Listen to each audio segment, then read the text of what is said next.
अस्सलाम वालेकुम। आज का हमारा टॉपिक है डिमांड। डिमांड इकोनॉमिक्स में एक अहम टॉपिक है, क्योंकि इसके बगैर आप इकोनॉमिक्स में जो है आगे चल नहीं सकते जब तक आपको डिमांड का नहीं पता होगा। इसी तरह फिर आप कोई चीज़ फाइंड नहीं कर सकते। जैसे कि आप लोग जानते हैं कि डिमांड में हमारे पास प्राइसेस जो है वो बड़ी इंपॉर्टेंट होती हैं। तो प्राइसेस जो मार्केट में डिटरमाइन होती हैं वो बेसिकली किसके ऊपर डिपेंड करती हैं? प्राइस जो है वो डिपेंड करती है डिमांड के ऊपर या सप्लाई के ऊपर। इसी तरह किसी भी चीज़ की आपने प्राइस निकालनी हो या चेक करनी हो तो डिटरमाइन करनी हो, तो उसके लिए आपके पास क्या होना चाहिए? डिमांड और सप्लाई का आपके पास कॉन्सेप्ट का होना या क्लियर होना वो बहुत ज़रूरी होता है। डिमांड होती क्या है? डिमांड बेसिकली क्या होती है? एक डिज़ायर है, ख्वाहिश है, या इसे आप कह सकते हैं कि ये परचेजिंग पावर भी है, या आपके पास क्या जितनी भी क्वांटिटी आप परचेज करते हैं उसे आप क्या कहते हैं? डिमांड कहते हैं। डिमांड बेसिकली जो है वो फंक्शन होती है किसका? प्राइस का। क्वांटिटी ऑफ डिमांड जो है वो बेसिकली किसका फंक्शन है? वो प्राइस का है। प्राइस के ऊपर डिपेंड करती है, और प्राइस का और डिमांड का जो फंक्शन है ये नेगेटिव रिलेशनशिप है इनका। क्योंकि आपने देखा होगा कि ये जनरल सी बात है कि जिस चीज़ की आपके पास क्या होती है, प्राइसेस इंक्रीज होती हैं, तो उस चीज़ की डिमांड या जो लोगों की परचेजिंग पावर होती है वो क्या होती जाती है? कम होती जाएगी। इसी तरह अगर किसी चीज़ की प्राइसेस जो है वो ज़्यादा होंगी तो डिमांड जो है वो क्या हो जाएगी? कम होती जाएगी। लेकिन जो अगर सपोज करें कि प्राइसेस क्या होती हैं? कम होती हैं, तो डिमांड जो है वो क्या हो जाएगी? ज़्यादा हो जाएगी। तो जो डिमांड कर रहा है इसकी जो शेप होगी वो आपके पास हमेशा क्या होगा? नेगेटिव स्लोप में होगा।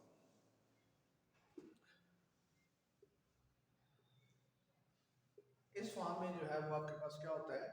डिमांड का स्लोप जो है वो डाउन जो है वो ग्रेड होगी, आपके पास नेगेटिव स्लोप होगी। डिमांड का जो हमेशा क्या होता है? नेगेटिव स्लोप का होता है। इसका मतलब ये है कि आप अगर क्या करते हैं, क्वांटिटी ऑफ डिमांड जो है, तो यहाँ पे आपके पास क्या है? प्राइसेस है। ये देखें कि आपके पास प्राइसेस अगर ज़्यादा होंगी, यहाँ पे अगर सपोज करिए प्राइस है, तो आपके पास क्वांटिटी ऑफ डिमांड जो है वो इतनी होगी क्यू ए। इस तरह अगर आप प्राइस जो है वो कम करते हैं, डिमांड जो है वो कम, प्राइस जो है वो कम हो जाएगी। यहाँ सपोज करें पहले यहाँ पे P2 थी और अब जो है वो P1 हो जाती है, तो P1 से आप ये देखिए कि आपके पास क्वांटिटी ऑफ डिमांड है वो क्या हो गई है? बढ़ गई है। इस तरह ये आपके पास क्या है? नेगेटिव रिलेशनशिप है क्वांटिटी ऑफ डिमांड और प्राइस का। जब आप क्या करेंगे, प्राइसेस आपकी कम होंगी, आप डिमांड जो है किसी भी चीज़ की परचेज उसको ज़्यादा से ज़्यादा मिकदार में आप खरीदेंगे। तो ये है आपके पास डिमांड कर्व, और डिमांड कर्व हमेशा क्या होता है? नेगेटिव स्लोप में होता है। आप क्या करते हैं, जो ही किसी चीज़ की प्राइसेस कम होती हैं तो आप उसकी डिमांड बढ़ा देते हैं। इसके अपोजिट है, अगर आप प्राइसेस जो है वो बढ़ा देंगे तो डिमांड जो है वो क्या होना हो जाएगी? कम होना शुरू हो जाएगी। तो यहाँ पे दो चीज़ें होती हैं, एक आपके पास क्या होता है? इंडिविजुअल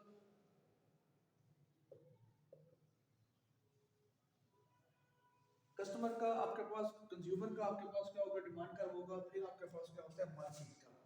तो इंडिविजुअल का सिंपल सी बात है कि एक बंदे का जो आप डिमांड कर्व फाइंड आउट करेंगे तो आपके पास इंडिविजुअल डिमांड कर्व होगा। लेकिन अगर आप मार्केट की डिमांड कर्व की बात करें तो उसमें क्या होगा कि डिफरेंट इंडिविजुअल्स को आप क्या करेंगे? सम अप कर लेंगे, तो आपके पास वो जो मार्केट का डिमांड कर्व जो है वो आ जाएगा।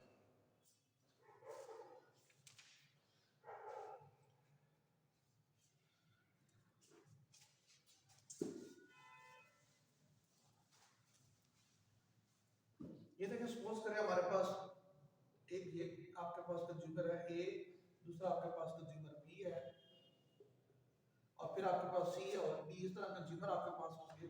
तो ये इंडिविजुअल का डिमांड कर्व होगा। जब आप मार्केट के डिमांड कर्व में देखेंगे, इन दोनों को अगर आप प्लस कर लेंगे तो वो आपके पास इस फॉर्म में जो है वो आ जाएगा। तो ये आपके पास क्या होगा? Market demand curve. Market demand curve basically क्या होता है?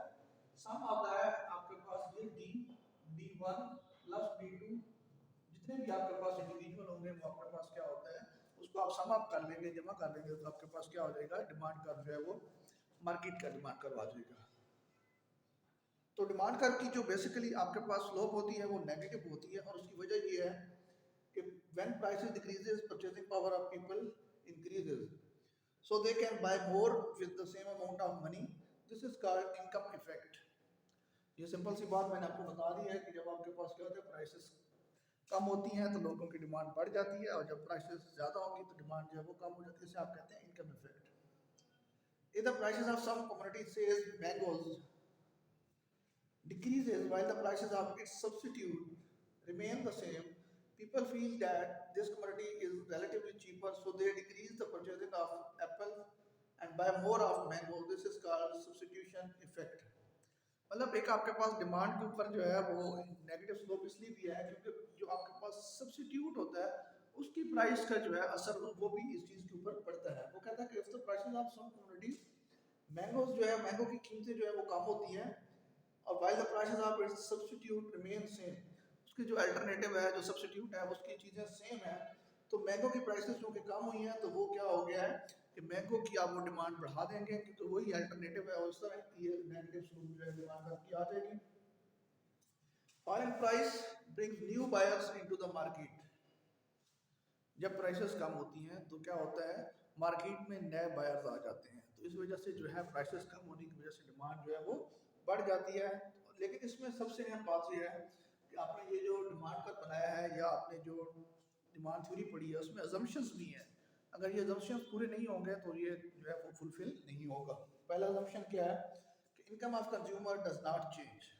ये हमने सपोज किया हुआ है इकोनॉमिक्स में कि जब आपने डिमांड कर बनाया है और डिमांड करके आपने नेगेटिव स्लोप बनाई है, तो इसका मतलब ये है कि बाकी चीज़ें जो है वो चेंज नहीं होंगी।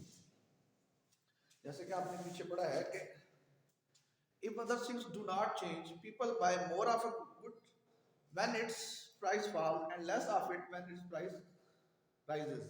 जब किसी चीज़ की कीमतें जो हैं वो कम होती हैं तो लोग डिमांड बढ़ा देते हैं, और जब किसी चीज़ की प्राइसेस जो है ज़्यादा होती हैं तो डिमांड कम हो जाती है। लेकिन शर्त ये है कि आपके पास क्या हो, अदर थिंग्स जो है वो चेंज ना हो। और अब अदर थिंग्स कौन सी हैं? पहली आपके पास अजम्पशन ये है कि आपके पास income of consumer does not change. Income जो है ये चेंज नहीं होनी चाहिए, ये सेम रहनी चाहिए। दूसरी आपके पास अजम्पशन ये है, टेस्ट जो है ये चेंज नहीं होना चाहिए। सपोज करें आपने पहले बात की, आपने कोई चीज़ परचेज की मैंगोज की, तो अब कोई और चीज़ जो है अगर आप लेंगे तो वो ये जो डिमांड ला है उसके ऊपर लागू नहीं होगा। टेस्ट हमेशा सेम होनी चाहिए, जिस चीज़ की आपने पहले बात की है वही चीज़ हो तो फिर तो ठीक है। अदरवाइज अगर आप टेस्ट चेंज कर लेंगे, कोई चीज़ क्वालिटी चेंज कर लेंगे तो आपका जो है वो कानून फुलफिल नहीं होगा। इसके अलावा दूसरी बात, तीसरी बात ये है कि प्राइसेस जो है, प्राइसेस ऑफ गुड्स जो है वो चेंज नहीं होनी चाहिए। अगर prices remain the same, related goods may be either substitute or complement. Law of demand will be true only if prices of these goods do not change. मतलब जो इसके अलावा जो चीज़ें हैं उनकी जो प्राइसेस है वो चेंज नहीं होनी चाहिए। जिस चीज़ की हम सिर्फ एक चीज़ की बात कर रहे हैं तो उसी की बात कर रहे हैं। अगर तो रिलेटिव चीज़ें उसके सब्सिट्यूट है उनकी प्राइसेस भी चेंज नहीं होनी चाहिए, फिर ही ये डिमांड लॉ जो है वो फुलफिल हो सकता है नेगेटिव स्लोप वाला। अदरवाइज जो है वो आपके पास क्या होगा कि वो लॉ जो है वो फुलफिल नहीं होगा। फिर इसके अलावा पॉपुलेशन चेंज नहीं होनी चाहिए, क्वांटिटी ऑफ मनी जो है वो भी चेंज नहीं होनी चाहिए। हाँ एक्सेप्शंस है कि इन चीज़ों के ऊपर जो लॉ ऑफ डिमांड जो है वो लागू नहीं होता। क्या कौन सी चीज़ें हैं? गिफन गुड्स जो होती हैं, गिफन गुड्स जो है ऐसी चीज़ें होती हैं जिनकी अगर प्राइसेस जो है वो बढ़ भी जाए तो लोग उसकी डिमांड कम नहीं करते, उसको ज़्यादा खरीदते हैं, या उनकी अगर प्राइसेस कम हो जाए तो फिर भी लोग उसको कम खरीदते हैं, उसके ऊपर जो है लॉ ऑफ डिमांड जो है वो फुलफिल नहीं होता। इसके अलावा और बहुत सारी चीज़ें हैं। स्टेटस सिंबल है, ज्यादातर अच्छा पीपल ज्यादातर क्वालिटी ऑफ बाय प्राइसेस, तो ये चीज़ें हैं जिसके ऊपर आपके पास क्या है डिमांड लॉ के लिए कंडीशन है। अगर ये पूरी होंगी तो आपके पास डिमांड लॉ पूरा होगा। इसके अलावा ये है कि rise and fall of demand curve. Demand curve आपका राइज भी कर सकता है और आपके पास फॉल भी कर सकता है। वो जो है हम नेक्स्ट चैप्टर में जो है वो पढ़ेंगे। उम्मीद है कि आज तक ये चीज़ें जो है आपको समझ आ गई होंगी। अगर जो कुछ समझ नहीं आई तो आप मुझे कमेंट बॉक्स में पूछ सकते हैं।